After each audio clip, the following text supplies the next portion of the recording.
You killed him. No, I did not.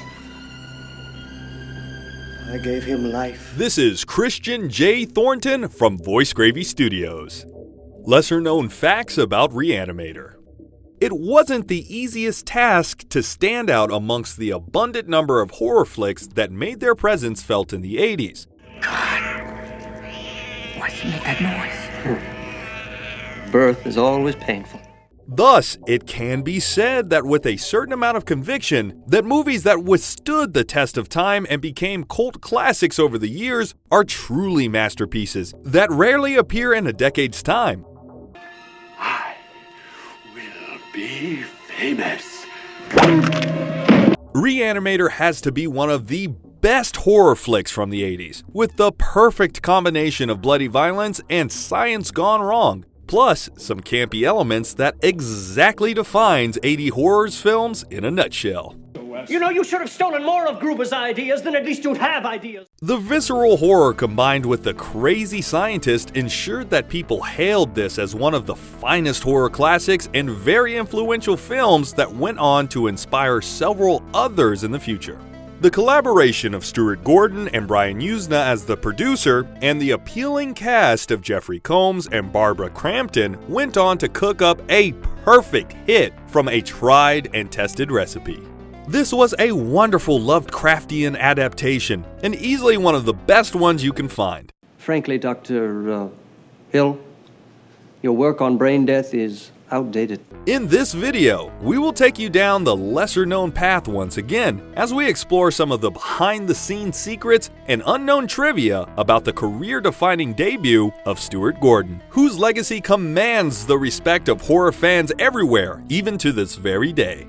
Now, before we go into our explanation, we have a very small request. If you like our content, please support us by subscribing to our channel. This is a small click for you, but for us, it certainly means a lot. Thank you, and let's begin. We can achieve every doctor's dream. You'll be famous and live lifetime. How much blood is too much blood? It is no secret that Re-Animator is one bloody affair, and the violent moments are literally colored in red.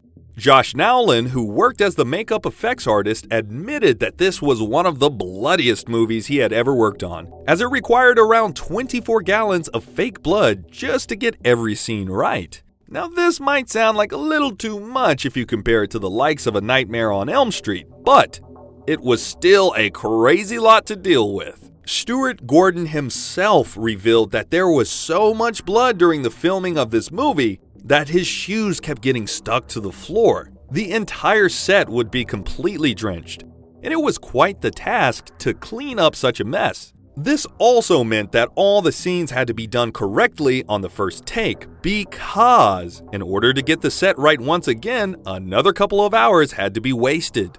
No, Herbert! This has gotta stop! Look, he tried to blackmail me, Dan. No, doesn't. And he wanted you to disappear. Stuart Gordon's Lovecraftian influence. This movie was adapted from the Lovecraft story Herbert West, Re-Animator. However, it was not exactly a faithful adaptation because plenty was changed to create the final result. It shared more similarities with the likes of Frankenstein, and the initial intentions to stay true to H.P. Lovecraft's original work could not be materialized. However, the makers still ensured Lovecraft received enough credit and was the real star of the story. In fact, they even had plans to do an extensive Lovecraft adaptation run if the film ended up succeeding. The vision was to create Dagon next, but Charles Band found the idea of people turning into fish to be kind of a ridiculous one. Eventually, they went with From Beyond, another fine Lovecraftian horror flick. Besides Lovecraft, Stuart Gordon was also inspired by the creepy tales of Edgar Allan Poe and Roger Corman's cinematic adaptations of the same, both of which taught him a little something about paying the perfect homage to such literary geniuses.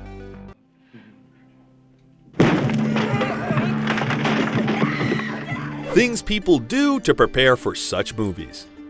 When a movie like Gone with the Wind is made, the main task of the actors is to be thorough with the original literary piece and get the little details in order. However, when you're working on a gore fest directed by Stuart Gordon, the preparations are bound to be very different. The producer Brian Yuzna dreamed of a project that would have the shock value of Evil Dead and the production value of The Howling. In order to work on that, every little aspect had to be perfect, and the crew left no stones unturned. While trying to achieve the same, several members of the cast and crew actually visited an insane asylum to observe the behaviors of some of the inmates. They also frequented a morgue for research purposes, and you can bet your bottom dollar that their hard work did not go to waste.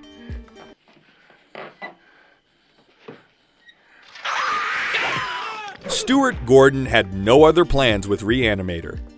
Now, back in the day, the veteran director was known for his work in the theater, and since this was his first film, many expected it to be a, typical art house drama. But he surprised everyone with the eventual outcome, and the decision was largely taken because of how easy it was for a horror flick to get investors. However, he had some other ideas with Re-Animator before he turned it into a feature film. Stuart Gordon planned to pitch it as a TV series and had prior connections with the network because of his previous work with other TV shows. He planned this as a 6-part miniseries, just as Lovecraft had written the original story in 6 different parts. But the idea was largely rejected by the network, and soon Stuart Gordon had a dream team to turn it into a movie. All's well that ends well, Owing to this rejection, Re-Animator became a movie, a cult classic that would be remembered for years to come. The test screening was an outrageous success. It's no secret that several movies go through a test screening process just to get the rough idea about how the audience reactions will be. Re-Animator was a project that made Stuart Gordon extremely hesitant because, as we have discussed before, this was not exactly in his comfort zone. However, after the test screening in San Francisco, he knew that he had a potential hit in the making. The audience's reaction was mind-blowing, and people seemed to have understood the concept quite nicely based on the kind of comments that came up. The curious case of casting. Re-Animator is often remembered fondly for the perfect combination of actors who did justice to the characters. The credit for starring Jeffrey Combs goes to the casting director, who had observed him in a play and was quite impressed with his acting chops. He was also called in for an audition, and within the first few minutes, everyone was convinced that he was the right guy for the role, even though the description in Lovecraft's story was a bit different. Casting Barbara Crampton was another wonderful accident. An actress was initially selected for the role, but her mother did not want her to be a part of such a horror flick. After she backed out, the casting director found Barbara as someone suitable for the role. Stuart Gordon still credits the casting director for such wonderful selections because the actors gelled together quite nicely and made the scenes lively and natural. Brian Yuzna had a surprising cameo. There are plenty of instances where directors and producers end up playing small cameo roles in their own movies. As for the Re-Animator, Brian Yuzna stole the show with his portrayal of a corpse in the hospital morgue. The crew was left in splits during the filming process because it was tough to see their producer comically lying around in the scene. While it made for a few good laughs, it did serve its purpose quite well because the actual scene wasn't tickling anyone's funny bones. That's how we got our crew. I mean, our crew was my makeup class. A lot of them had virtually no experience. Makeup effects were a bit too real. You know the special effects team is working extra hard when you see them go the extra mile to make things look extra realistic. One such instance is that of the brains from the severed head that you see in one of the scenes. They used actual meat byproducts, ground beef, and animal residue to make the brains look super realistic. Real cow brains were actually put into the mash, and these were actually obtained from a local meat market. During the scene, the crew behind the camera wore garbage bags over their clothing just so that disgusting goo wouldn't splatter on their clothes. Also, if you remember the scene with the dead cat in the fridge, who can't forget that scene, the crew reportedly used an actual dead cat to shoot the sequence. The fake blood that they used was so realistic that one of the actors ended up scaring the bejesus out of a gas station attendant because he was still covered in all of that makeup blood. The shooting schedule was extremely tight. We hear all about the movies from the 80s and 90s being wrapped up very quickly, and it seems almost impossible in modern times. Re-Animator was not as cash-strapped as some of the other movies of its time, but it was by no means a splurging spree. The cast and crew had a tight schedule, and the entire movie was wrapped up within only 18 days. They had come back to shoot the opening scene after a few weeks, but that was again a rather short stint. Yes, people, that is all the time it took to create such a classic. And when you learn about the novice debutant director, you are surely going to be amazed. Stuart Gordon had almost no experience shooting a film, and he actually learned a lot of things from the director of photography, Mac Ahlberg. He taught the young filmmaker several intricate nuances of filmmaking, and the results are for all to see. Even in such a tight schedule, the debutant director brushed up his skills and ended up delivering a smash hit. Stuart Gordon was a huge Hitchcock fan. Well, who isn't a fan of the legendary Alfred Hitchcock? His psycho thrillers left deep impacts on an entire generation of filmmakers, and Stuart Gordon was no exception. In fact, he actually wanted to pay tribute to the iconic director, and the opening theme of Re-Animator was reportedly inspired by Hitchcock's classic thriller, Psycho. A crucial story arc was eliminated.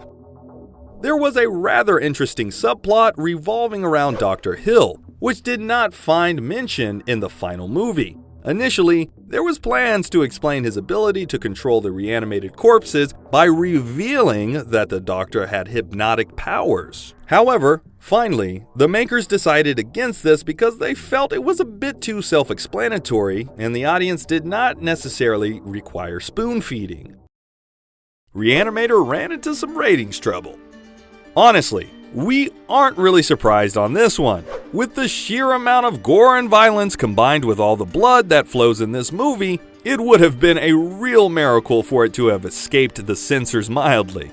The original film had to be released unrated because it was not possible for the makers to edit the movie according to the requirements of the MPAA. Stuart Gordon later revealed that if they had tried to comply with the norms, the movie would have ended up being around 15 minutes long and wouldn't have made any sense at all. In the United Kingdom, the movie was not allowed to be released without a few major cuts. On the studio's part, it was a brave effort indeed to release the unrated movie, but the gamble actually paid off. They got plenty of ads in theaters, and eventually this did not pose much of a challenge. However, for the next movie, From Beyond, they worked extremely hard to get that R rating. It was a commercial success, but not as much as you'd think. Now make no mistake, Re-Animator was a hit in terms of the initial box office records. They made back all the money and the film was appreciated by fans and critics alike. But no one had the slightest idea that the movie would go on to become such a cult classic and be rated as one of the finest horror flicks from the golden era of the 80s. In terms of the popularity that it enjoys today, many are tempted to believe that the movie must have been an instant outright hit. But that wasn't quite the case. Now, whether or not it was an outright hit commercial success, there is no denying that the fact the movie won over horror fans big time. Stuart Gordon made his presence felt, and the coming years would be witness to much more from the dynamic duo of Brian Yuzna and Gordon. It absolutely changed how horror films were viewed back then and even today. We love going back and checking out this particular fan favorite during the special movie nights of ours. So let us know in the comments below about the facts that appealed to you the most. And also, tell us about the next movie you'd like us to perform an autopsy on. And if you liked our content, do not forget to leave a like and subscribe if you haven't already. Have a good one and be safe.